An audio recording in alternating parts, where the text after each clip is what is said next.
Dans une forêt, une jeune femme s'avance. Elle pose son sac à dos par terre, puis s'assoit et regarde droit vers nous. Quand j'étais petite, j'adorais qu'on me lise et qu'on me raconte des histoires. C'était une vraie passion, j'en réclamais tout le temps. Je pense même que je préférais plus ou moins les personnes qui me gardaient en fonction de leur capacité à raconter des histoires et à en raconter beaucoup. Je créais mon univers imaginaire sur les mots que j'entendais. J'adorais ça. Plus tard, on m'a demandé de lire mes propres histoires et je suis très vite devenue une accro à la lecture. C'était pas mal l'indépendance, le droit de choisir ce que j'allais imaginer en fonction d'une couverture ou du résumé au dos d'un bouquin. Mais c'était pas pareil. Il manquait quelque chose. Les intonations de voix, les effets d'un narrateur. C'est pour ça que je gardais précieusement les livres audio que mes parents m'avaient offerts pour pouvoir avoir un fond sonore quand je jouais, même si la plupart du temps ça n'avait aucun rapport avec ce que j'étais en train de faire. Au final, j'ai découvert ma première série audio à l'âge de 12 ans, et comme beaucoup de personnes de ma génération, il s'agit du Donjon de Nullbuck de Pen of Chaos, un classique de la série audio médiévale fantastique. J'ai adoré ça. La magie était de retour. Une histoire qui s'écoute, et une histoire drôle en plus. Du coup, j'ai passé toutes mes études dans le milieu du dessin avec des écouteurs dans les oreilles, des séries audio en boucle pour m'accompagner sur les longues heures à finir de l'illustration ou de l'animation tard le soir. Plus j'avançais, plus j'en découvrais, plus j'aimais ça. Alors forcément, un jour est venue l'envie d'en faire à mon tour. Je m'appelle Eva et avec mon binôme Chloé, on fait de la fiction sonore sur Internet depuis 2018. On a voulu faire ce film pour rendre à la série audio tout ce que la série audio nous a donné. C'est notre hommage. On est allé à la rencontre de ces personnes qui constituent aujourd'hui la création audio francophone indépendante avec le projet fou d'avoir 1 an pour faire un film. On vous embarque. Eva se relève, récupère son sac à dos et sort de l'écran. C'est parti pour le générique. Le studio Post-Météore présente. Réalisation par Eva Lacanal et Chloé François. Les réalisatrices dansent au milieu de la forêt sous leur nom à l'écran. En voiture, Eva bat le rythme de la musique. Une étoile dessinée jaillit du bout de ses doigts. Assiste à la production, Wolf. Les plans se succèdent. Eva danse dans différents lieux. Les dessins s'animent autour d'elle. Étoiles, paillettes et éclairs prennent vie. Musique, Nekaos. On suit le binôme en exploration. Sac à dos et lunettes de soleil à travers les rues. Les moments de danse laissent place à de grands paysages. On admire une montagne. Mixage, Geek Forever Prod. Un large plan de rivière. Puis, une maman canard et ses canetons en train de se dorer au soleil. Le matériel du film, caméra, carte son, micro, ordinateur, casque, téléphone, pince à linge et post-it. Chloé derrière sa caméra nous fait coucou. Puis les filles font de grands sourires et des bêtises en se filmant en miroir. Voix off, audio description, Maxime Monnier. Eva fait un dernier pas de danse sur le bord d'une fontaine. On aperçoit un kiosque dans un grand parc, et Eva court vers Chloé derrière la caméra. Le titre apparaît enfin alors que les filles s'enfoncent dans la forêt. Les histoires qui s'écoutent. Fin du générique d'intro, transition sur écran noir. Eva ouvre la porte d'un appartement et s'avance à l'intérieur. Chloé, derrière la caméra, la suit.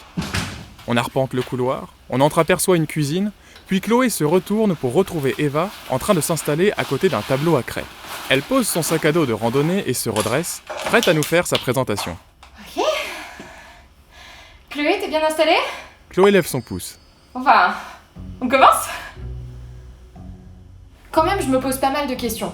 On parle de série audio, de fiction sonore, de saga MP3. Et quel est le bon terme ? Quelles sont les différences ?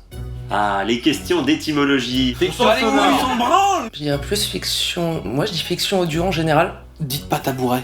Série audio, pour moi, c'est ça qui doit s'imposer. Je dirais que tout le monde dit un peu comme il veut. Le terme réel, ça serait fiction audio. Du moment qu'on comprend que c'est une histoire qui s'écoute, On dit fichier téléchargeable gratuitement. Je m'en fiche un peu de ce qu'on dit du moment qu'on en fait.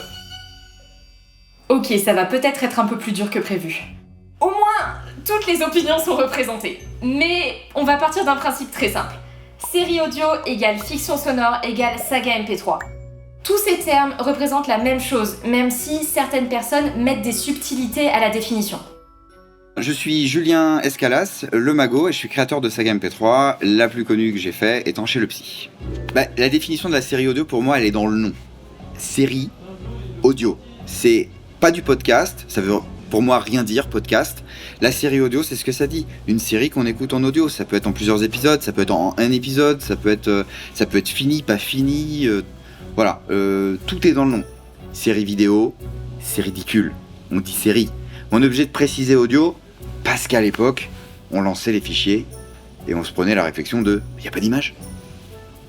Série audio.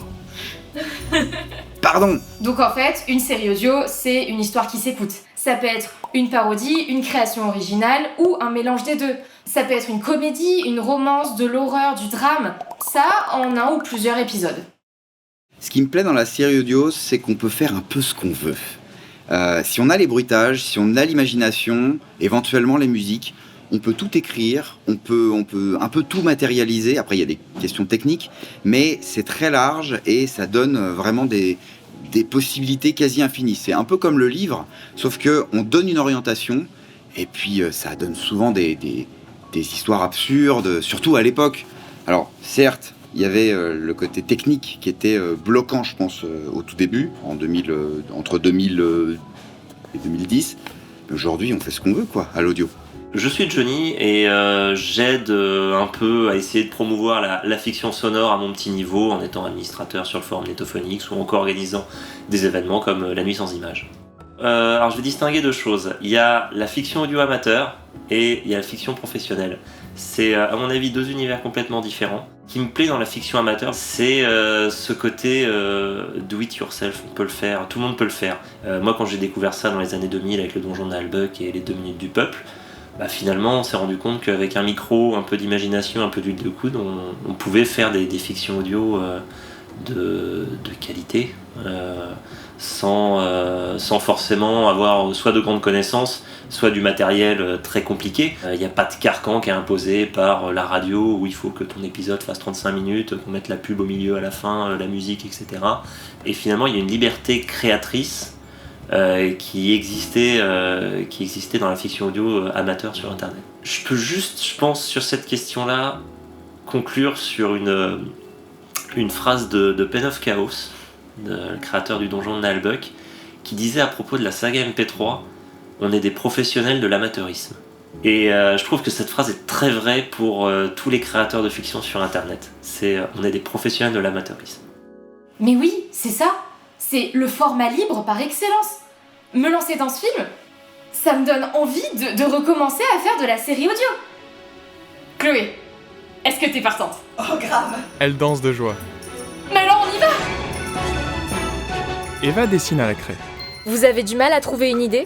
Je conseille un brainstorming, un remue-ménage comme on dit en bon français. Cogitez, dites à voix haute tout ce qui vous passe par la tête et attendez le résultat. J'ai une idée, et je voulais t'en parler parce que je pense qu'il faut qu'on peaufine un peu. Mais je me disais que ce serait sympa de prendre une histoire qui a déjà été vue et revue, comme la super-héroïne, tu sais, qui a une transformation magique, une Magical Girl, mais du point de vue d'un personnage secondaire, genre de sa meilleure amie. D'accord. Elle passera en priorité nulle part, un peu, ni dans sa vie amicale, ni amoureuse, ni professionnelle. Oui, d'accord, ok. Oui, Voilà. je vois où tu veux en venir, ok. J'adore. Et je me disais que ce serait sympa de faire ça à la fac, qu'on n'ait pas le problème des parents par-dessus, mais le début de la vie d'adulte avec les tâches ménagères, les études, l'appart à soi. Voilà, ok, ouais. les assurances qu'elle aurait même pas parce qu'elle passe son temps à se faire kidnapper pour servir de rançon. Mais oui, parce qu'il y a des super vilains. Oui. Bah oui. Des sbires. Ah ouais, des sbires nuls. Elle aurait aussi, je sais pas moi, des activités un peu pourries, des trucs qu'il y a quasiment personne qui fait à la fac parce que t'as normalement pas le temps pour les études, mais elle le fait. Ouais. Comme le club de théâtre. Le club de théâtre. Ouais. Carrément. Mais elle a même pas le premier rôle. Le titre de la série, c'est le nom de sa meilleure amie. Pas d'elle. Ah oui. Elle est même pas le rôle principal de la série, d'accord. Beaucoup de paillettes, beaucoup de romance. Transformation. Pouvoir magique. Épisode musical. Ambiance année 2000. Bal de fin d'année. Oh yes! Pyjama party. Les trahisons amicales. Flash spécial à la télévision. Kidnapping. Les bandes de fans à la fac. Les professeurs. Cours en amphithéâtre. Contrôle. Échec. Rupture. Séance chez le thérapeute. Hystérie. Des complots. De la trahison. Et beaucoup de roses. Ah ouais, plein de roses. Deuxième remède bien connu contre le syndrome de la page blanche, les contraintes. Après tout, ne dit-on pas que de la contrainte naît la créativité? On peut s'imposer un nombre de personnages, décors, un genre ou un thème, ou alors participer à des challenges qui ont leur propre liste de contraintes. Le concours de la saga de l'été, c'est quelque chose qui était un peu amusant, qui a été lancé en 2008 par D1 et Ziwa. Moi, je me suis greffé dessus à la première édition. J'étais juste le juge impartial qui comptait les votes à la fin. Puisque l'idée, en fait, c'était de dire, voilà, vous avez du 1er juin au 31 août, et votre objectif, c'est de créer une fiction audio d'au moins 20 minutes. Pas de règles, pas de il faut que ça parle du bleu ou je ne sais pas quoi. Non, une fiction audio, vous faites ce que vous voulez, vous faites une saga en 50 épisodes, vous faites un mono qui fait 20 minutes. Il n'y a pas de problème, vous pouvez faire ce que vous voulez. La seule règle, c'était au 1er juin, il faut que vous ayez rien écrit du tout, à part peut-être des notes à droite à gauche, que vous ressortiez un projet du placard et que vous le sortiez comme ça. Ça a permis en plus de 10 ans d'avoir quand même une 60aine de créations terminées. Il y en a des fantastiques. Parfois, c'était des gens qui débutaient en fait en fiction audio, en saga MP3, et qui se disaient c'est un exercice intéressant, ça me permet de finir quelque chose. Donc c'est moins abouti, mais c'est un début, et ça a donné des choses très intéressantes. Et on essaye de maintenir la tradition depuis la création en 2008. J'espère que cette année, on pourra encore continuer à proposer des fictions aux gens qui sont tous disponibles sur le site saga-de-l'été.fr tout attaché. Vraiment, il y a eu du très très bon et je vous conseille à tout le monde d'aller découvrir un peu ce qui a été fait. Ouais. Je peux vous recommander quelques sagas de l'été. Immigration temporelle de The Chaff, où on suit des personnages dans une sorte de monde dystopique où le voyage dans le temps est démocratisé, mais où il ne fonctionne que dans un sens. C'est une saga que j'apprécie beaucoup. J'aime aussi Stegma de Destrocorn, qui est sorti en 2012. C'est une sorte d'hommage à 1984, le meilleur des mondes. On est dans une dystopie complète sur le parti unique qui dirige tout, qui dirige l'histoire, et où on a un péon qui va se retrouver au milieu de tout ça et qui va allumer la flamme de la révolution. Puis dans l'humour absurde, il y a Frit de Cladol, je sais plus le nom de tout le monde, désolé. C'est des pastilles humoristiques qui racontent une histoire d'un mec qui commande un steak frites dans un diner. C'est incroyable. Du début à la fin, c'est de l'humour absurde complet et c'est vraiment super bien. Bon bah voilà, on a une idée. Du coup, tu viens, on va tourner ? Alors attends, faut l'écrire. Eva se fige. Comment ça ? Donc je suis Nico, co-créateur des séries audio Atrioxoxys et plus récemment La Légende de Xanta. Extrait. Normalement ça doit être bon. KROTE ? Oui. C'est toi ? Je crois. Elle est bizarre sa voix. Bon KROTE, comment on sort d'ici ? Par la porte. Oui mais comment sort-on de la station ? Par une autre porte. D'accord, et comment on y va ? À pied. Oui mais techniquement. Vous transférez le poids de votre corps d'une jambe à l'autre. On te demande un itinéraire. La station est reliée à la surface par un ascenseur. Je vous imprime le plan. Ah bah voilà, enfin. On a commencé à écrire nos épisodes qu'à partir de l'épisode 15. Tout le reste avant, c'était plus ou moins improvisé, au micro, avec quelques notes marquées sur un bout de papier, une liste de choses, d'idées, etc., mises dans un ordre plus ou moins chronologique de comment on voulait articuler les choses. C'était très roots, très bricolage, vraiment. Nous, on faisait ça pour se marrer, quoi. On cherchait pas à forcément devenir plus professionnel dans ce qu'on faisait. Le pitch d'Adoprixtosis, il s'est fait en quelques minutes. On se dit, on fait quoi ? On fait une saga audio, ouais, très bien. On fait dans quel univers ? SF, on aime bien la SF. Ok, alors SF, ça se passe quoi ? Alors c'est un équipage, très bien. Alors là déjà, ça faisait un peu trop survivor, déjà, rétrospectivement, je me rends compte. Dans un premier temps, Adoprixtosis, ça a été on fait un épisode, on sait pas du tout ce qui se passera dans le suivant. C'est vraiment à partir de l'épisode qui se passe dans le labo, je sais plus c'est quel numéro. Et là on s'est dit, ce serait bien qu'il commence à avoir un but quand même. On découvre la narration en cours de route, la notion de narration, la notion de scénario, la notion d'enjeu, qui était totalement inexistant au début. On a commencé un petit peu à relier les points de tout ce qu'on avait, faire un peu le constat de ce qu'on avait et qu'est-ce qu'on pourrait construire à partir de là. Et donc il y a eu cette idée de et le trou noir, et s'il était artificiel, et puis en fait Zluglu finalement il est pas d'Adoprixtosis, c'est un espion, et c'est comme ça qu'un peu au fur et à mesure ça s'est construit. Et jusqu'à arriver aux enjeux ultimes qui étaient, en fait, depuis le début, c'est la Terre qui est en danger, ce qui est complètement... Quand tu vois comment ça démarre, on était loin de s'imaginer qu'on en arriverait là. Et qui finit après en bataille spatiale pour sauver la planète et tout ça, quoi. Mais vraiment, ça s'est construit au fur et à mesure, sans plan, quoi. Attention, Gloomy, ton appareil est en feu! Non, c'est impossible! Bien sûr que si, pourquoi? Parce qu'il ne peut pas y avoir de feu dans l'espace, crétin! D'ailleurs, il ne peut pas y avoir de son non plus, normalement! Ouais. Ouais, c'est vrai que c'est un peu calme. On s'emmerde carrément, ouais. Bon bah tant pis pour les lois de la physique, alors. On a vraiment commencé à écrire des dialogues, des descriptions, voilà, tout ça, uniquement à partir de l'épisode 15, et encore, c'est parce qu'on était obligés. En fait, à l'épisode 15, on a eu un gros pépin informatique, c'est-à-dire que le PC sur lequel on faisait tout notre mixage, il marchait plus, tout simplement. On sait pas pourquoi, on sait pas comment. Quand on avait cette panne et qu'on n'avançait pas, moi ça me rendait malade, parce que vraiment j'adorais travailler sur Adobe Stock 6 et ça me faisait chier de pas pouvoir avancer, quoi. Et plus le temps passait, plus j'avais d'idées en plus. Et je pense que ça a aussi bénéficié, cette pause en fait a eu un réel bénéfice, parce que à un moment donné, bon bah c'est pas grave, les idées je les écris. Comme ça, le jour où ça y est, on a de nouveau un PC pour marcher, ben, on aura juste à tracer, ce sera en ligne droite, on n'aura pas besoin de réfléchir, et on va gagner du temps sur la partie production de l'épisode. Plusieurs paysages défilent. On change d'interview. Donc je suis JBX et j'ai réalisé une saga audio qui s'appelle Reflet d'acide en 16 épisodes pour le moment.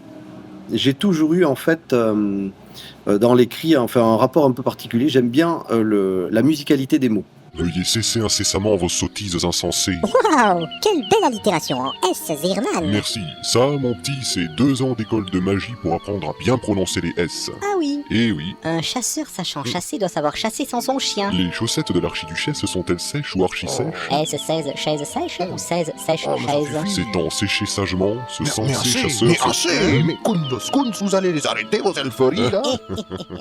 Lorsque j'étais étudiant, je trichais d'une certaine façon parce que je ne connaissais pas forcément le droit.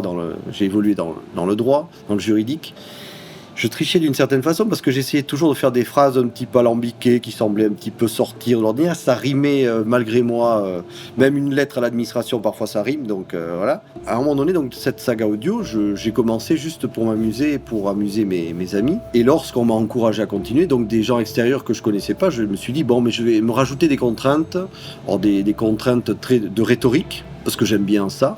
Je suis pas forcément un poète du tout, mais j'aime la poésie un tout petit peu comme ça, mais je m'amusais à faire des choses de plus en plus, un peu plus compliquées, on va dire, ne serait-ce que pour jouer avec les auditeurs. Le jeu avec les auditeurs, pour moi, c'est que je cache des subtilités et que ce n'est qu'à la 3e, 4e, 5e écoute qu'ils vont se dire « mais oui, mais bien sûr, ça, j'étais passé à côté ». Voilà. Et ce jeu-là aussi, c'est un jeu de répétition, parce que finalement, à notre époque, je trouve qu'on fait beaucoup de contenu, mais c'est du contenu qui passe très vite et on peut pas s'arrêter sur les choses. Là, moi, j'essaye de faire quelque chose où on peut pas comprendre tout du premier coup, c'est fait exprès, et il faut y revenir, et cette répétition permet parfois de trouver autre chose, et donc de s'emparer d'autres choses qui sont complètement différentes de quelque chose qu'on fait et qui passe, voilà. Puisque la répétition, les rimes, comme une poésie, on en retient un peu plus l'essence. On change à nouveau de décor. Eva se tient debout devant un grand mur blanc. Il n'y a pas de méthode pour écrire une série audio indépendante. C'est dans le nom en fait, indépendant. Ça veut dire qu'il n'y aura personne pour imposer quelque chose au scénario, pour dire qu'il faut absolument y mettre tel personnage ou tel élément, ou au contraire qu'il faut retirer des choses. Donc, chacun se débrouille comme il veut. Si on demandait à toutes les personnes qu'on a interviewées pour ce film, je pense qu'on aurait plein de réponses différentes. Je vais vous présenter ma méthode. Je sais pas si c'est la bonne, mais c'est la mienne. C'est celle que j'utilise sur tous mes projets, que ce soit pour de la série audio ou autre chose, dès que j'ai besoin de faire de l'écriture en fait. Je commence par... Post-it. Un pitch. Un pitch, c'est un résumé de l'histoire en 1 à 2 phrases qui va vraiment à l'essentiel, qui présente le cœur du projet. Donc, si on reprend celui sur lequel on est en train de travailler, Iris n'est pas le personnage principal de sa vie, parce que sa meilleure amie Nana est une magical girl, une super-héroïne connue dans toute la France. Quand j'ai ce pitch, je viens l'enrichir en un synopsis. Un synopsis, c'est un résumé. Imaginez un dos de couverture de livre, mais qui raconterait la fin. Elle attrape d'autres post-it. C'est à ce moment-là que je rajoute les autres éléments importants de l'histoire et que je place un petit peu plus la narration. Je raconte pas juste de quoi ça parle, mais qu'est-ce qui va se passer. Les post-it forment un schéma au mur. Après ce synopsis, je fais un gros développé qui décrit vraiment chaque action du projet, mais sans y mettre les dialogues, pour aller à l'essentiel et aller au plus vite. Je pense que c'est illisible pour quiconque d'autre que moi, mais ça me permet de tout positionner, de voir où est-ce qu'il me manque de la narration et de bouger mes blocs de scénario pour que ce soit cohérent du début à la fin. C'est la partie la plus difficile sans doute, il faut se forcer à aller au bout et pas rester peaufiner une partie qui nous intéresse, ce qui me permet de finir et de fonctionner correctement. Quand j'ai ça, c'est là que je peux rajouter mes dialogues, que je vais rajouter mon humour, au contraire mon drame, que je vais donner son âme au projet. C'est à ce moment-là que je vais essayer de transmettre les émotions que j'ai envie de transmettre. Et d'ailleurs, c'est à ce moment-là qu'on va aller chercher des lecteurs tests pour voir si ça passe justement, si ça fonctionne. Bon, bien sûr, à ce stade-là, le projet a encore besoin d'être peaufiné, d'être relu et de passer par d'autres étapes de finition pour être validé par Chloé et moi et partir en production. La salle est maintenant jonchée de post-it de toutes les couleurs. Ailleurs, Eva et Chloé dansent sur de la musique 80s. Si ça peut être difficile de créer seul, rien n'empêche de le faire à plusieurs. Chloé et moi, on a appelé notre duo le Studio Post-Météore, en l'honneur de l'univers post-apocalyptique de la toute première série que nous avons faite ensemble. Et nous n'avons jamais regretté d'avoir formé notre équipe. Les filles rient ensemble. Et si vous n'avez pas envie de créer avec d'autres personnes, ce qui est tout autant acceptable, il y a aussi la possibilité d'aller chercher de l'aide auprès de créatrices plus expérimentées sur les réseaux sociaux et groupes Discord. La Team Javras est une association de créateurs de fiction audio libre sur Internet. On s'entraide, on aide et on parraine de jeunes créateurs à faire leur première fiction. Je suis Richoult et je suis créateur de fiction audio depuis 2008, ainsi que président de l'association Team Javras depuis 2016. Donc je suis Erika, j'ai fait des fictions audio depuis 2012 et je suis la secrétaire adjointe de la Team Javras. Javras, ça existe depuis combien de temps ? Ça existe depuis 14 ans. Le groupe a commencé en 2008. C'est ça. Et l'association, je sais plus exactement. 2016. Voilà. On aide des nouveaux dans notre asso, mais on a aussi le but de promouvoir la fiction audio, mais pas forcément que nos fictions. Ça peut être d'autres créateurs, ça peut être faire des événements comme MP3 Paris. Exactement. Les extraits vidéo-vlog de la MP3 at Paris 2019 s'enchaînent.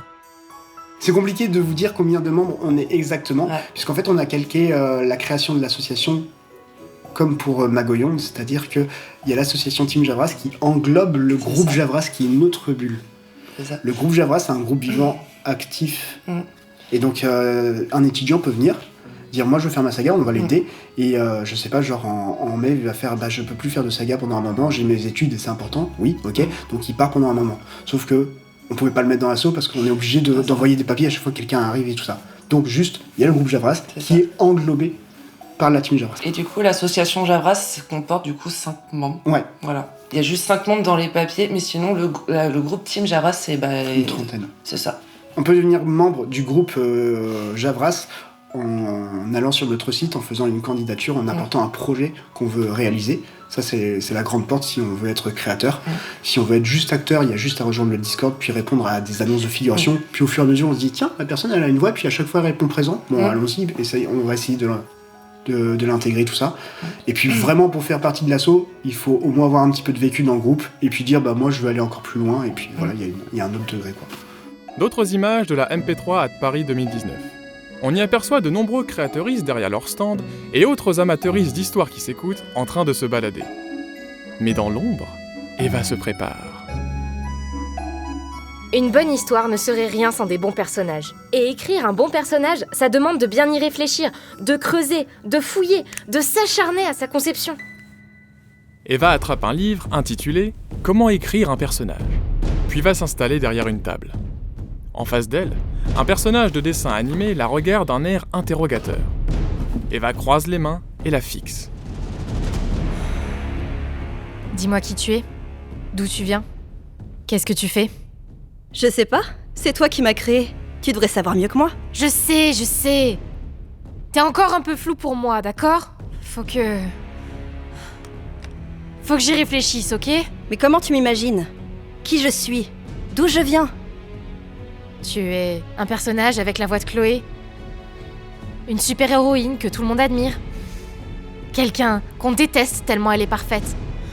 Qu'on envie mais à qui on peut rien reprocher. Oui, mais qu'est-ce que je suis pour toi? Qu'est-ce que tu veux que je sois? Je veux... Allez, dis-le! Je veux que tu sois rose, ok? Je veux que tu sois un bon gros cliché en rose, ok? C'est ça que je veux, d'accord? Je veux que tu sois rose.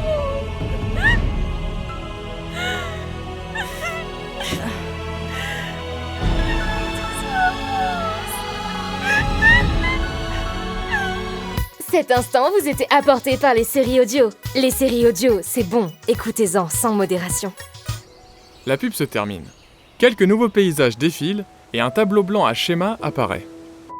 Après cette petite interlude, je pense que c'est le bon moment pour vous parler des 3 paramètres qui définissent la qualité d'un projet. Le temps, l'argent et la qualité. S'il y a les 3, il n'y a pas de souci à se faire. Mais ici, on parle de séries audio indépendantes. Sur la plupart d'entre elles, l'argent n'est pas une ressource existante, ou alors il a servi à acheter le matériel et il a disparu ensuite. C'est le cas du budget de ce film qui va... Plus sérieusement, sans moyens financiers, un projet peut être très très long à faire. Eva s'allonge, déprimée. J'ai souvent l'impression quand je fais de la création qu'il y a un moment où je n'ai plus l'énergie de créer.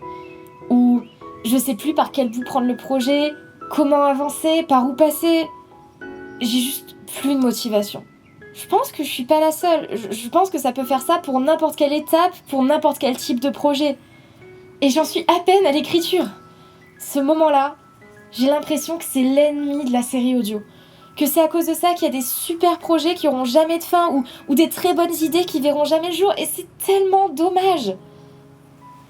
C'est le moment de persévérer, de s'accrocher, d'emmener le projet jusqu'au bout, au moins pour apprendre de ses erreurs et pouvoir en faire d'autres derrière. Une bonne manière de persévérer et de trouver de l'énergie, c'est de trouver de la motivation en allant chercher de l'inspiration. Je m'appelle Hugo Amizet, je suis connu sur internet sous le pseudonyme de Mr. Fox. J'ai une chaîne YouTube du même nom consacrée au doublage. Et par le passé, j'ai fait pas mal de fiction sonore et de saga MP3. Je suis Wolf, je fais partie de la saga Sphère depuis 2012 et je fais un peu tout dedans. Je suis Papial, je suis principalement acteur dans le petit monde de la saga MP3. Moi c'est Thibaut Espal, je suis connu sous le pseudonyme de Destrocorn sur internet et je réalise et je joue pour des fictions audio. Le logo de Sagaz embrase l'écran sur la musique du générique de l'émission. Le concept de Sagaz, c'était de parler un petit peu des séries audio et des sagas MP3 sur YouTube, parce que c'était un milieu et surtout une forme de création qui n'était pas beaucoup abordée, en tout cas sur le YouTube français. Je trouvais ça assez dommage et je savais qu'à Lyon, on était plusieurs créateurs de sagas MP3 qui aimaient en parler. Et du coup, c'est vrai que le projet s'est un petit peu monté comme ça à 4. On s'est dit, on pourrait parler de nos sagas MP3 préférées qu'on aime ou qu'on n'aime pas. Ça s'est lancé un peu comme ça. Le concept de Sagaz en bref, on se réunit, on tire une saga MP3 au hasard et on en parle. Donc chacun dans notre coin, voilà. Chacun notre tour. Qui c'est qui a inventé l'émission? Yael pointe Mr. Fox du doigt. On a fait à peu près une 40aine d'émissions de Sagaz, 40 capsules, donc 10 chacun. Il y a une suite qui est prévue. Le problème c'est que pour l'instant on n'a pas encore le lieu de tournage, donc il faut qu'on regarde un petit peu aux alentours ce qu'on peut faire. Et après, on reprendra je pense tous ensemble avec C'est pas l'envie qui manque en tout cas. Non, clairement pas. Hein. Puis bon, il y a des fictions audio, il en sort tout le temps, ça s'arrête jamais, alors il y a toujours quelque chose à raconter. Breaking news, Sagaz, ça repart. Vous pouvez retrouver l'émission sur la chaîne YouTube MrFoxymore/Sagaz. C'est bizarre cette idée de vouloir parler de séries audio et de faire la promotion de ce médium de création. Je veux dire, c'est quelque chose que personnellement je comprends pas du tout. Eva fuit des yeux la caméra devant ses post-it, puis donne un regard complice. Sans transition, j'ai terminé le scénario de Super Nana. Du coup, on va passer à la suite. La prochaine étape, c'est... le casting. Oui, voilà le casting. Alors en 15 ans de création de cette saga audio, en fait ça a été une sorte de thérapie pour moi. C'est étonnant, mais c'est ce que je me suis dit en la faisant finalement. Et j'étais extrêmement timide, je le suis toujours un petit peu, ça va mieux depuis, mais en faisant des voix débiles, ça nous oblige à se dépasser finalement de cette vision de loisir un petit peu pas bête, mais disons, voilà, on fait les andouilles. Enfin, je fais l'andouille, puisque je faisais toutes les voix, et je fais encore toutes les voix, quasiment. C'était vous! C'était moi! Quel filou! Frappez-moi! Apostat cotoleur! Sycophante patelère!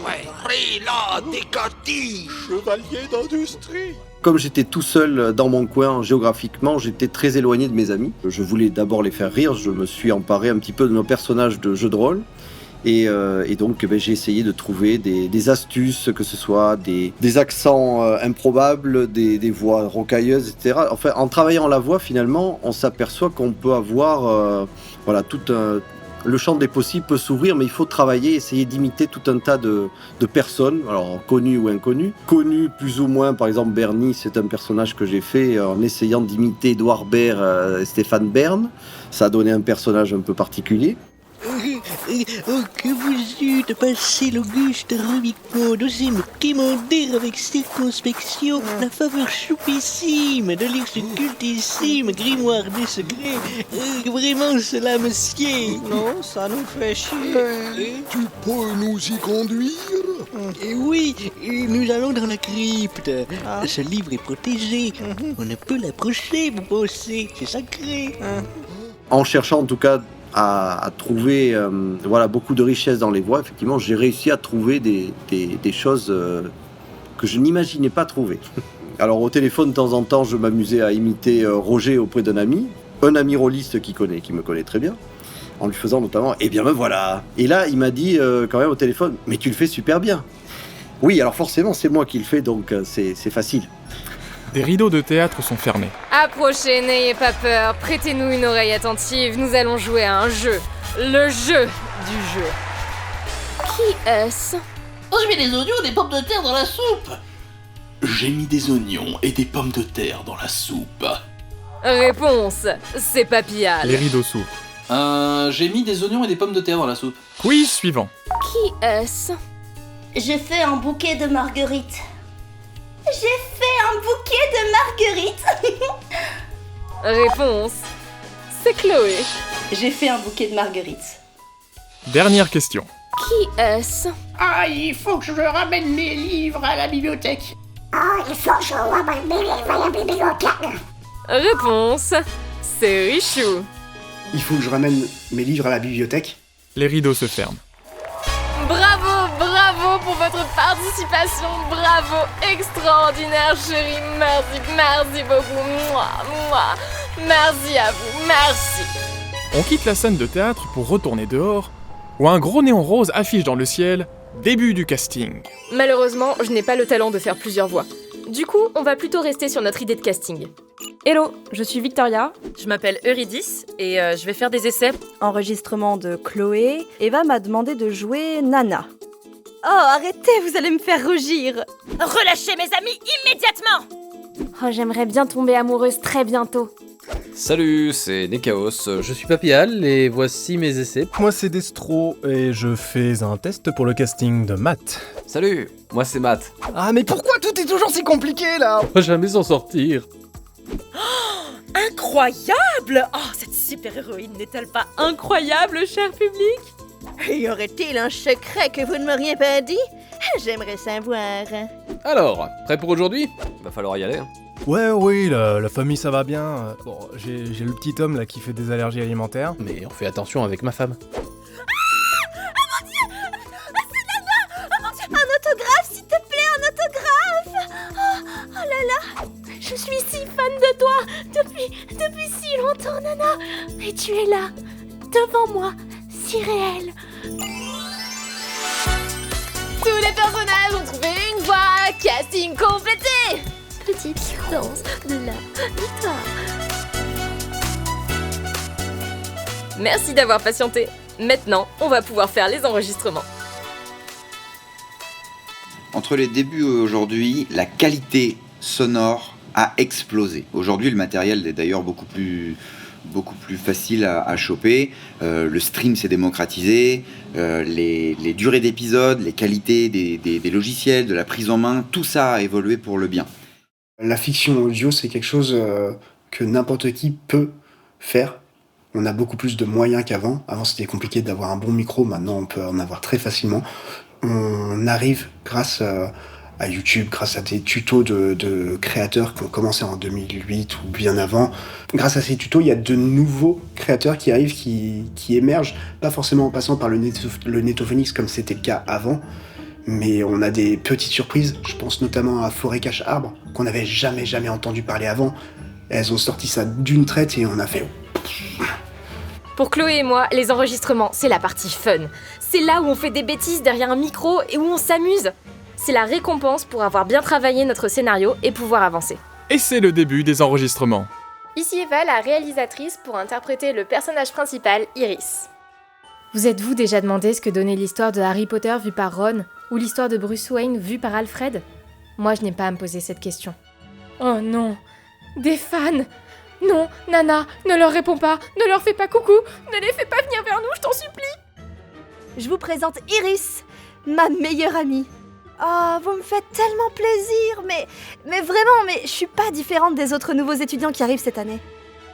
Clac abyssal! Eh salut, je t'ai aperçu au loin et j'ai eu envie de venir te parler. Ah mais de quoi tu parles? On a été kidnappés! Y a d'autres trucs plus importants que les cours! Tu as la flemme? La flemme de survivre? La flemme de lutter pour ne pas être coulé dans du béton? Une super-héroïne aussi jeune, jolie et formidable que vous? Combien de types rêveraient d'être à ma place en train de vous interviewer? Je veux un café serré sans sucre et une cigarette dans 2 minutes entre mes mains, c'est clair? Si tu disparais, Nana n'aura plus sa meilleure amie.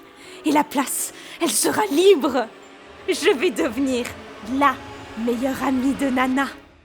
Mais vous voulez savoir pourquoi tout le monde aime la faculté ? Eh bien parce que les cours ne sont pas obligatoires. Et oui, Jérémy, tu es majeur maintenant. Salut Iris, comment vas-tu ? Je suis venu pour le kidnapping du mois. Tu viens, je suis garé en double fil. Maître Super Nana est arrivée, elle est devant votre repère. Est-ce que j'ouvre les nouveaux crocodiles ? Eva secoue un sac de pièces de puzzle. Maintenant que nous avons tous nos enregistrements, nous allons pouvoir les assembler. À cette époque-là, ce qu'on faisait, c'est que vraiment on avait une liste d'idées et on improvisait directement. Et on n'avait pas de multipiste aussi, hein. On faisait tout sur une seule piste. C'était à chaque fois du mix-past. Pause. Explication. Sur un montage classique, on utilise plusieurs pistes pour gérer plus facilement les timings entre les différentes voix, les bruitages et la musique. Le mixed past, c'est une technique barbare. C'est fusionner les éléments sonores ensemble, les imbriquer à jamais et ne plus pouvoir les détacher de la malédiction qui les lie. Oh, on mix-past un peu de musique. Je vois vos réactions derrière. Mais ouais, aujourd'hui, c'est inenvisageable. Mais on savait faire que comme ça, donc on se doutait qu'il y avait d'autres manières de faire, mais voilà, on avait commencé comme ça, c'était normal. Donc on mix-pastait de la musique, on mix-pastait du son d'ambiance, etc. Ce qui fait que quand on arrivait au bout d'un épisode, comme on les faisait au fur et à mesure, qu'on improvisait au fur et à mesure, quand on se rendait compte qu'il y avait un truc au début d'épisode qui était incohérent, c'était pas du tout éditable. Ou alors il fallait réussir à couper, à recaler la musique, le fond sonore, les ambiances, etc. Et réussir à...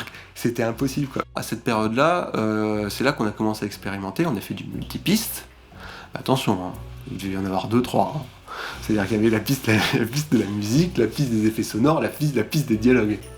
Point barre. C'est plus tard qu'on s'est rendu compte qu'on pouvait faire, si on pouvait faire ça, on pouvait faire beaucoup plus, quoi, et pousser le concept à un point où genre on aurait, je sais pas moi, de la souplesse dans le mixage, de pouvoir réajuster un peu mieux les choses, etc. On enregistrait d'un côté, si tu veux, copier, mix past, quoi, donc ça copiait en mixant avec l'existant, avec le spectre existant, quoi.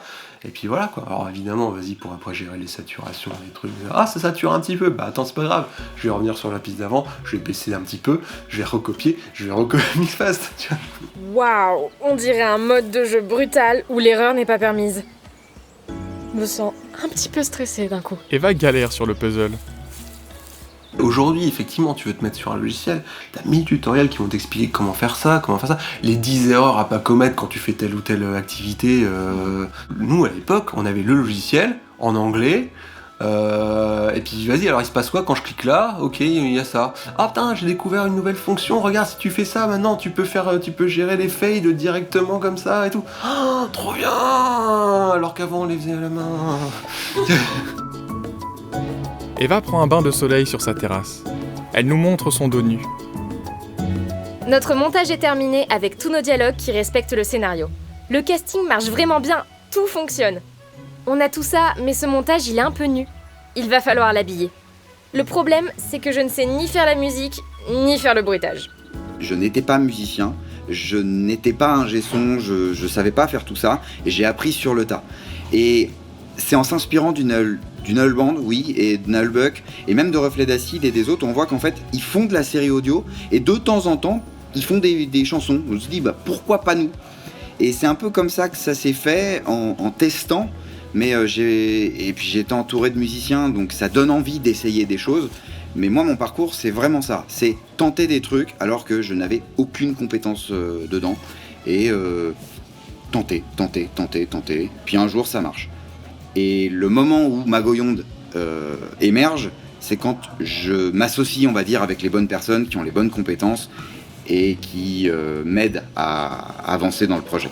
Et je pense que c'est ça aussi la série audio, c'est qu'on peut faire des choses super, chacun dans son coin, mais se regrouper, et le côté communauté et autres, mais le partage de connaissances, c'est fou, quoi. Ce dont je suis le plus fier, c'est ce que je fais en ce moment avec d'autres créateurs. En fait, on a fait une espèce de groupe où on s'appelle Sandstorm et on fait des créations ensemble. On réalise, on écrit, on joue, on compose, on fait nos bruitages, on fait vraiment 100% du projet ensemble, et c'est ça dont je suis le plus fier, parce qu'il n'y a pas que ma patte, il y a aussi celle des gens avec qui je travaille, et ça donne un rendu qui est toujours au-dessus de ce que j'attends en fait.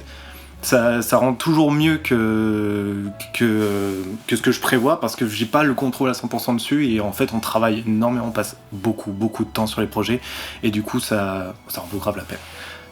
Là, on a un truc qui va sortir dans un mois, et ça fait 4 ans qu'on est dessus, et ça en vaut la peine, quoi.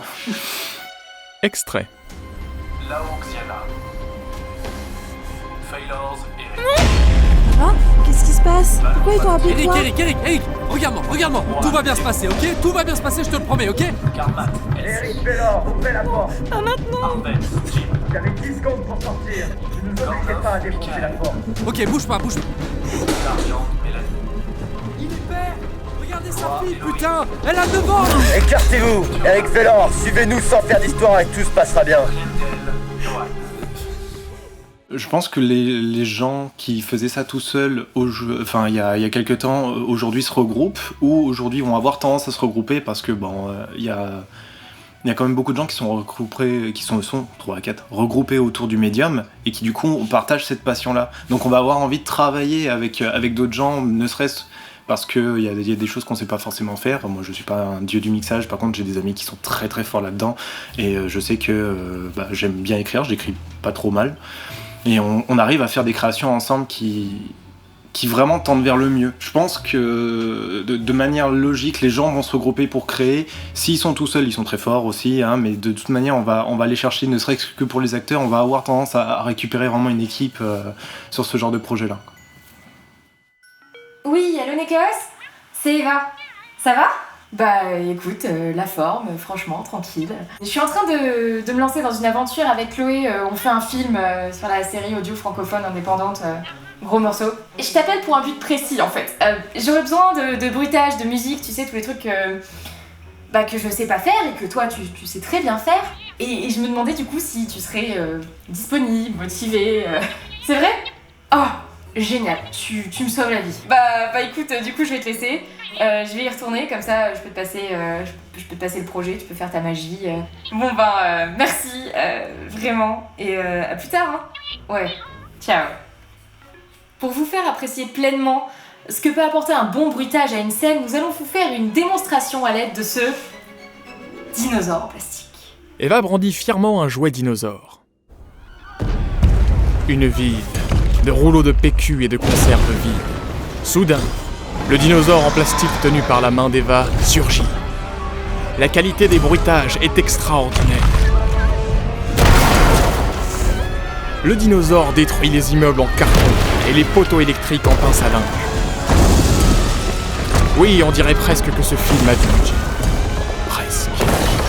Par contre, l'image est dégueulasse.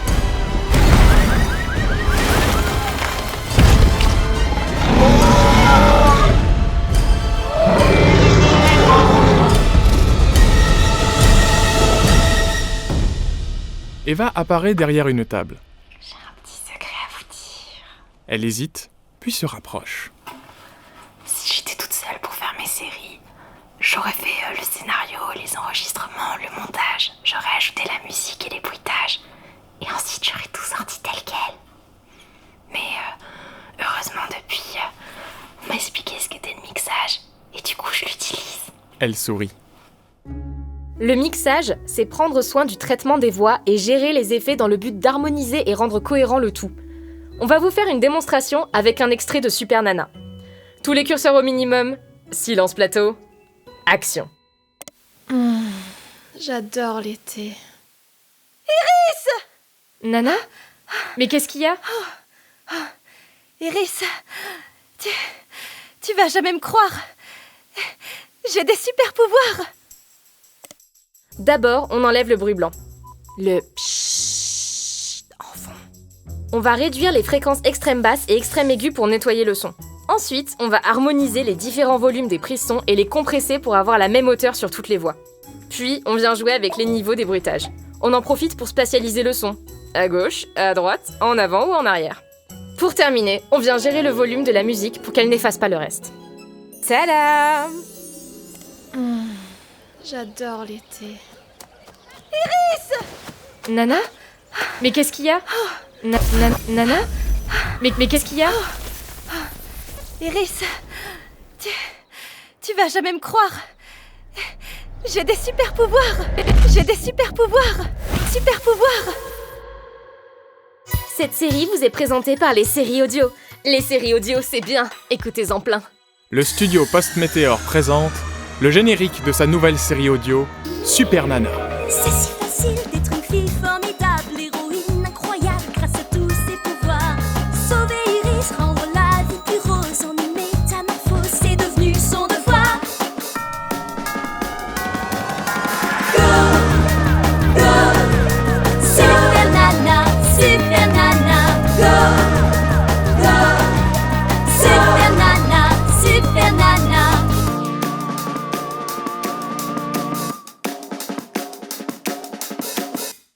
Alors, ce premier montage, c'est bon, t'as fini d'écouter? C'était comment? Chloé lève son pouce. C'était bien, yes. Trop contente. On quitte l'exultation de la création pour retrouver Eva, vêtue en noir, allongée dans son canapé. Bon, voilà, le projet est terminé. On est passé par toutes nos étapes de création, il est validé par Chloé et moi. On va maintenant arriver à un moment que j'appelle le paradoxe du visuel. C'est fou ça, on passe une éternité à travailler sur un projet qui est audio, mais pour pouvoir le présenter à Internet, il va falloir qu'on lui crée un support visuel, une image qui permette aux gens de venir le sélectionner pour l'écouter. Eva réfléchit. C'est bizarre Internet quand même. C'est pas capable de référencer un projet tel quel, pour ce que c'est, pas pour autre chose. Le problème, c'est que si on passe pas par là, tout le travail qu'on aura fait, tout le travail des personnes qui nous auront aidés, tout ça, ça n'aura pas de visibilité, ça tombera à l'eau. C'est dommage. Ça creuse aussi un écart entre les créatrices qui ont accès à la fabrication d'un support visuel de qualité et celles qui ne l'ont pas. Il y aura toujours des gens qui se rendront compte qu'ils ne pourront pas faire de vidéo. Donc ils se rabattront peut-être sur le format audio qui est peut-être un peu plus facile à maîtriser, mais qui parle forcément moins aux gens à l'ère de YouTube, à l'ère de Twitch. L'image reste importante et on va peut-être se tourner un peu plus vers de la niche sans forcément avoir un foisonnement comme on avait pu avoir il y a quelques années. Sur Netophonix, on cherchait à entretenir, on cherchait à ce que les gens s'améliorent. Maintenant, on leur demande tout de suite de la qualité.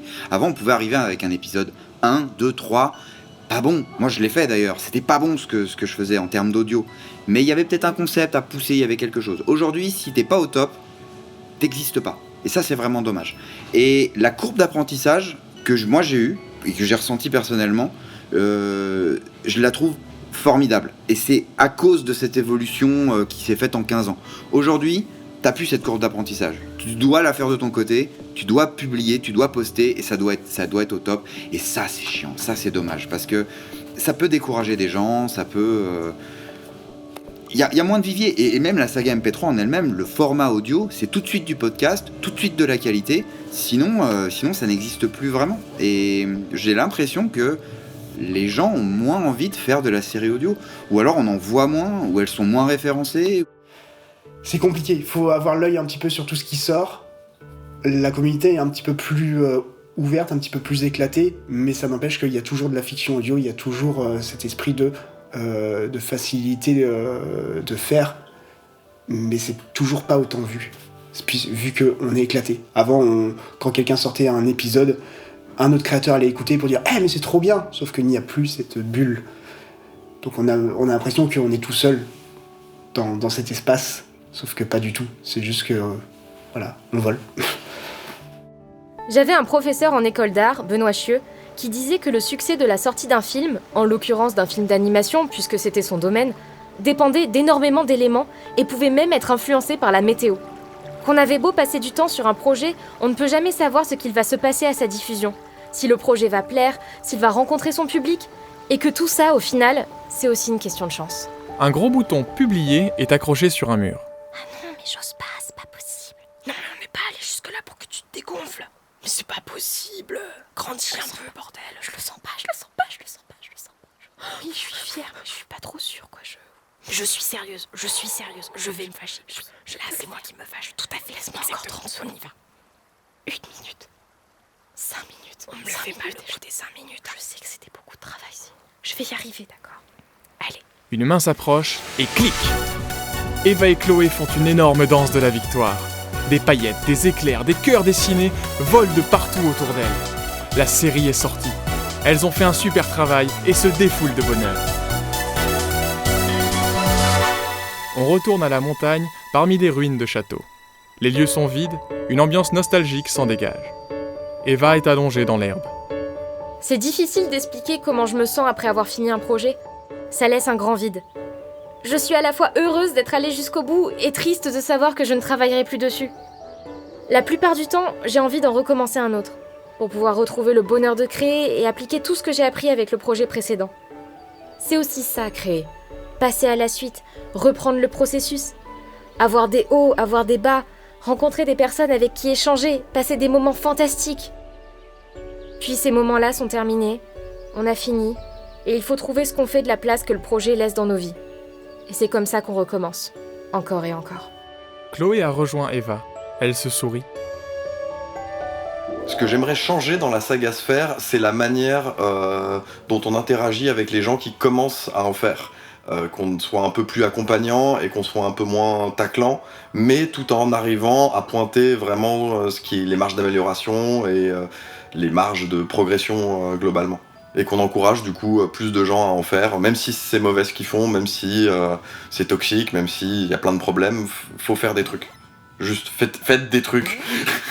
Prenez en compte que quand quelqu'un débute, c'est normal de faire des erreurs et que c'est normal de douter et d'être parfois un peu relou. C'est juste, il faut savoir recadrer les gens correctement sans être désagréable. Composer des trucs, c'est pas grave de pas avoir pris de cours, c'est pas grave de pas être bon dès le début. Si vous voulez écrire des trucs, écrivez. Si vous voulez faire de l'acting, jouez des trucs. Si vous voulez dessiner, dessinez. Ça marche pour tous les domaines artistiques. C'est en faisant qu'on apprend à faire. Donc faut faire. Et puis c'est mieux de les sortir quand même parce que après le passage de la critique, on prend des trucs dans les critiques, on en rejette d'autres et on s'améliore ou on reste bloqué sur des idées. Mais il y a pas de schéma préétabli de qu'est-ce qu'il faut faire. Il faut juste faire.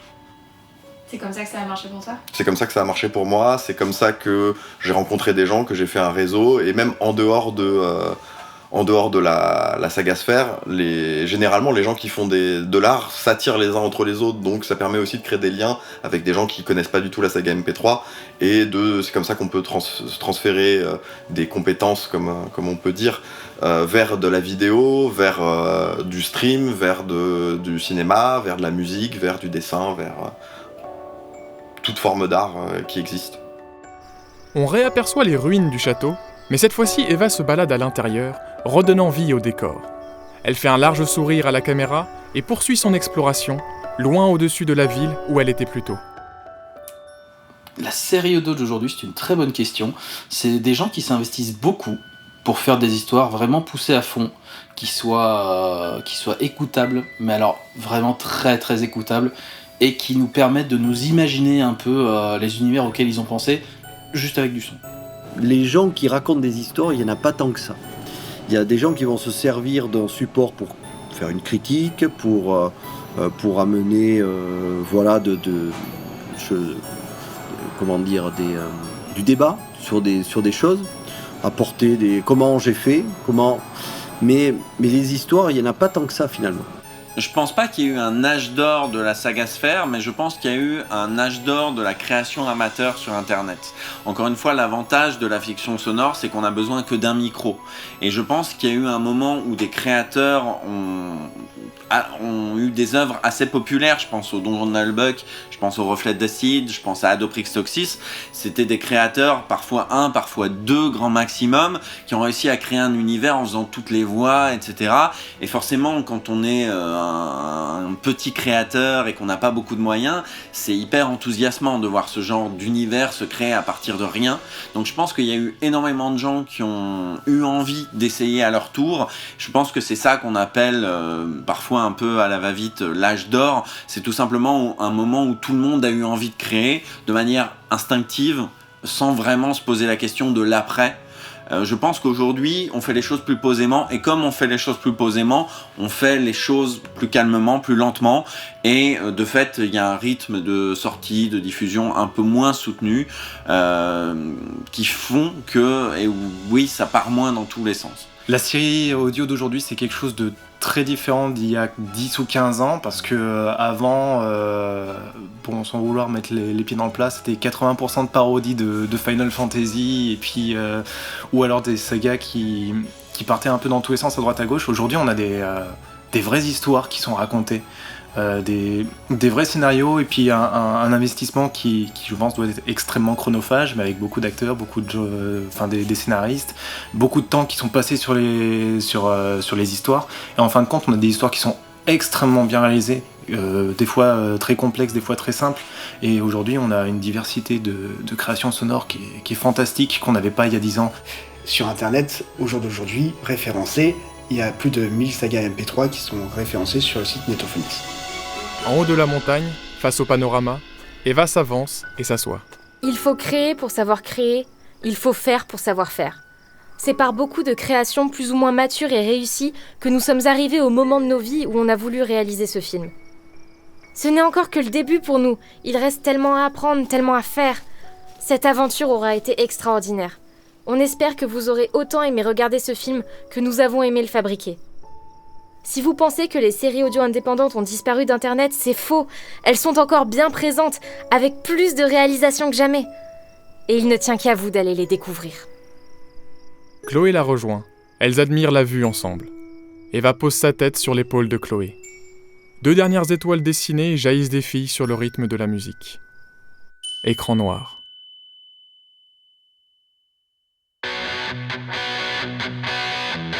Il ne tient qu'à vous d'aller les découvrir. Une suite de pochettes de séries audio apparaît à l'écran. ADN 2082, Et la Terre éclata, Les Pourfendeurs, Les Contes de Fitzgerald, Mime, Chez le Psy, Frites, Ragtime Dogo, Inspecteur Francis Ward Game. Bisous à demain, Rouge vif, Lumière noire, Fin de citation, Forêt Cachard, La légende de l'Ankou, Histoire du matin, Les Francs-tireurs, Trauma Fantasy X, Finesse fantastique, Kingdom Path, Inglorious Beaches, Super Nana, Héros, Opération Cacahuète, Dr Bonobocho, Les aventures de James Rico, Le monde pitoyable de Glagnork, Gensioreva, Les résidents Evil Pouilleux, Unknown, Deathpen, Ray Person à l'école des Jedi, Cycle, Big City, The Backdoor, Hank, Erika et les princes en détresse, Phoenix Wright, l'as détourné, Café et Lambas, Reflet d'acide, La traversée de Faeria, 1287, Pépin sous le sapin, Pépin sous le chalet, Pépin sous la start-up, Pépin sous le destin, OS Gate, Ventouse, Stegma, Immigration temporelle, Les chroniques de Zach Patton, Les chroniques galactiques, Nébuleuse, Red Universe, Adoprix Toxis, La légende de Xanta, Alien 2347, Parmi eux, Matrick la Matruc, Milana, Sacrifice, Evil & Co, The Blind Zone, Skyzen, Mes rêves me parlent, Zap. Enfin, le générique défile. Les histoires qui s'écoutent. Oh, si vous voulez des bons conseils de saga MP3, je pense que François TJP est plutôt un bon client. Tous les étés, il fait sa revue d'été où il donne sur son site des conseils de fiction à écouter. Donc si vous voulez découvrir des fictions, je pense que le studio TJP est un bon endroit pour pouvoir commencer. En plus, vous aurez les fictions du studio TJP à écouter qui sont toutes fantastiques. Donc, De quoi je suis le plus fier d'avoir joué dans La légende de Xanta. C'est un grand accomplissement personnel. Je suis très très fier d'avoir joué là-dedans et d'être mort de façon incroyable. Et avec Nico qui derrière me dit c'est exactement ce qu'on voulait, c'était parfait. Voilà, ça m'a touché là-dedans. Et je suis obligé de citer cette saga parce que c'est celle qui m'a donné envie de faire moi-même de la saga MP3. C'est Kingdom Path d'Istune. Elle est un peu vieille, c'est un petit peu vieilli, il y a des blagues qui passent plus, mais ça n'empêche que l'humour est fou. Et moi, ça m'a permis de changer complètement ma vie et de faire de la fiction audio. La meilleure saga du monde, de manière totalement objective, c'est Gen sur Eva. Avec Magoyonde, on a réalisé un crowdfunding pour notre 3e album, Necropolis. Et depuis longtemps, on parlait de revenir dans la série audio, de refaire une saison d'un tout nouveau projet. Et avec le crowdfunding, on a débloqué un palier qui dit que on va faire la série audio du Magasin des Suicides dans notre univers, dans l'univers de Magoyonde, chose que j'ai toujours voulu faire, une série audio dans l'univers du groupe de musique. Aujourd'hui, on arrive en 2022, 2023, nouvelle série orientée sur le Magasin des Suicides, et j'ai hâte. Une saga dont vous êtes le héros, c'est comme un livre dont vous êtes le héros, c'est-à-dire que l'auditeur est dans une action, il a plusieurs choix à faire, et selon l'action qu'il fait, ça a des répercussions après sur les choix, sur la fin qu'il va avoir à la fin. J'ai peut-être une autre idée de jeu de plateau, mais j'ai aussi à cœur de faire la saison 2, donc de repartir pour 20 ans. Donc je serai un petit peu plus vieux dans 20 ans, mais c'est bien, il y a de l'espoir. Mais de toute façon, c'est comme ça qu'on ne vieillit pas. Trop. Ma saga préférée, Milana. Milana, réalisée par Zilan. C'est l'histoire d'un garçon qui va prendre un abonnement de 2 ans pour un jeu vidéo. Et le jeu vidéo, en fait, on est obligé d'aller sur une île, de se mettre dans une mantode, une capsule, pour intégrer son esprit dans le jeu vidéo. Et c'est, je pense, une des rares sagas qui m'a vraiment pris, qui m'a arraché de ma personne, et qui m'a mis dedans, qui m'a projeté. Pour résumer One Shot, c'est on réalise une fiction audio déconnectée du reste, ou du moins, en tout cas qui fonctionne toute seule. Un truc qui devrait durer 5-6 minutes, on essaie de rester peut-être 10. Ce sera pas plus, c'est juré. Moi je parie sur 20. Non. Non. Et on la réalise de A à Z en live sur Twitch. C'est pas forcément une série qui mériterait d'être plus connue, mais c'est, je trouve, une série qui n'a pas trouvé son public. C'est Clyde Vanilla. Je pense que c'était une série audio qui était trop attendue parce que son créateur était déjà très connu, parce qu'il avait fait monter la hype en dévoilant des visuels, en dévoilant une bande originale, etc. C'est quelque chose qui était très attendu au tournant, et j'ai l'impression que le public, que ce soit le public de ce vidéaste-là ou le public des fictions sonores en général, ont accueilli assez mal l'œuvre, alors qu'elle a beaucoup plus à offrir que ce que son vernis laisse supposer. Le générique a cessé de défiler. On retrouve une dernière petite image de Chloé. Voilà ce que ça fait d'avoir Chloé en face de toi qui te filme. Mais regardez comme elle est jolie aujourd'hui, regardez-moi ça. Hop là. Merci beaucoup de nous avoir écoutés. À bientôt.